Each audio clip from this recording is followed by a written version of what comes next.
வன்மத்தை கக்காமல் இருங்க. கவுன்சிலர் சீட்டாவது கிடைக்கும். சீமானுக்கு ரமேஷ் கொடுத்த சீரியஸ் அட்வைஸ். இடைத்தேர்தலை சந்திக்க வெறியோட காத்துக்கிட்டு இருக்கேன் அப்படின்னு நாம் தமிழர் கட்சியோட தலைமை ஒருங்கிணைப்பாளர் சீமான் சொல்லியிருந்தாரு.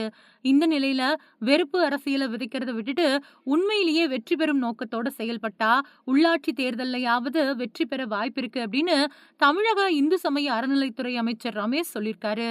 அது மட்டும் இல்லாம முன்னாள் அமைச்சர் செந்தில் பாலாஜி ஓடி ஒளியல அப்படின்னா தைரியமா களத்துல நிக்க வேண்டியதானே அப்படின்னு கேள்வி எழுப்பியிருக்காரு. மாமன்னன் தீரன் சின்னமலையோட 212வது நினைவு தினத்தையொட்டி திருச்சி மாவட்ட ஆட்சியர் அலுவலகம் எதிரில போக்குவரத்து கழக தலைமை அலுவலகத்தில் இருக்கக்கூடிய தீரன் சின்னமலையோட உருவ சிலைக்கு அறநிலையத்துறை அமைச்சர் ரமேஷ் மாலை அணிவிச்சு மரியாதை செலுத்தினாரு.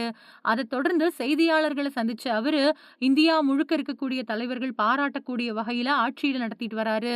வரலாற்றிலேயே மிகுந்த மாற்றத்தை உருவாக்கிக்கிட்டு இருக்காரு. மக்கள் பெரும்பான்மையா வாக்களிச்சாங்க. இப்படி வாக்களிச்சவங்க கூட மகிழ்ந்திருக்கும்படியான நம்முடைய முதல்வர் ஆட்சி நடத்திட்டு வராரு. முதல்வர் விஜய் தனிச்சு விடப்பட்டிருக்கிறதா முன்னாள் முதல்வர் ஸ்டாலின் சொல்லியிருக்காரு. யாரு தனிச்சு விடப்பட்டிருக்காங்க அப்படின்னு மைக்க நீட்டி கேட்டா தெரியும். முன்னால சட்டமன்றத்துல இருந்து பேசிக்கிட்டு இருந்த ஸ்டாலின் இன்னைக்கு சட்டமன்ற நிகழ்வுகளை வீட்டில இருந்து பார்த்துக்கிட்டு இருக்கும்படி தனிச்சு விடப்பட்டிருக்காரு அப்படிங்கறதா உண்மை. அது மக்களுக்கே தெரியும். மேகதாது பிரச்சனை பத்தி முதல்வர் பேசல அப்படின்னும் அனைத்து கட்சி கூட்டத்தை ஏன் நடத்தல தாமதம் அப்படின்னு கேக்குறாங்க. எல்லா விஷயத்தையும் பேசி செய்ய வேண்டிய அவசியம் இல்ல. செயல்ல காட்டினா போதும். எங்க முதல்வர் செயல்ல காட்டக்கூடிய முதல்வர். திருச்சி ஸ்ரீரங்கம் கோவில்ல ஆந்திராவை சேர்ந்த பெண் ஒருத்தர்கிட்ட சுவாமி தரிசனத்துக்காக 2000 ரூபாய் லஞ்சம் வாங்கினதா சொல்லப்படுது. எல்லா கோவில்களுக்கும் இந்த மாதிரி நடந்துட்டு வருது. இதை சரி பண்ணிக்கிட்டு இருக்கோம். எனக்கும் தகவல் வந்துகிட்டு இருக்கு. அதை பத்தி விசாரணை மேற்கொண்டு வரோம். விசாரணை முடிவுல நிரூபிக்கப்பட்டா உரிய நடவடிக்கை எடுக்கப்படும். எந்த பாரபட்சமும் பார்க்கப்படாது. இடைத்தேர்தலுக்காக வெறியோட காத்துக்கிட்டு இருக்கிறதா சீமான் சொல்லியிருக்காரு. அவரும் 15 வருஷமா பயிற்சி பணிகள் அப்படின்னு சொல்லி இன்னும் பயிற்சி பண்ணிக்கிட்டே இருக்காரு.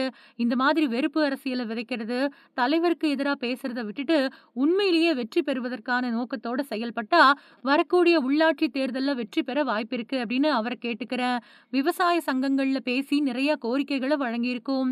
அது சம்பந்தப்பட்ட அமைச்சர்கிட்ட கொடுத்திருக்கோம். அவர் உரிய ஆய்வுகளை மேற்கொண்டு வராரு. கோரிக்கையை ஏற்று நடவடிக்கை எடுப்பாங்க. நான் ஓடி ஒளியல. தாவேகா என் மேல பொய்யான வழக்கு தொடுத்திருக்கு அப்படின்னு செந்தில் பாலாஜி சொல்லியிருக்காரு. அப்படி ஓடி ஒளியல அப்படின்னா எங்க காணாம போனாங்க? தைரியமா நிக்க வேண்டியதானே? கோர்ட் என்ன சொல்லுது அப்படின்னு பார்க்க வேண்டியதானே? களத்துல வந்து சந்திக்க வேண்டியதானே?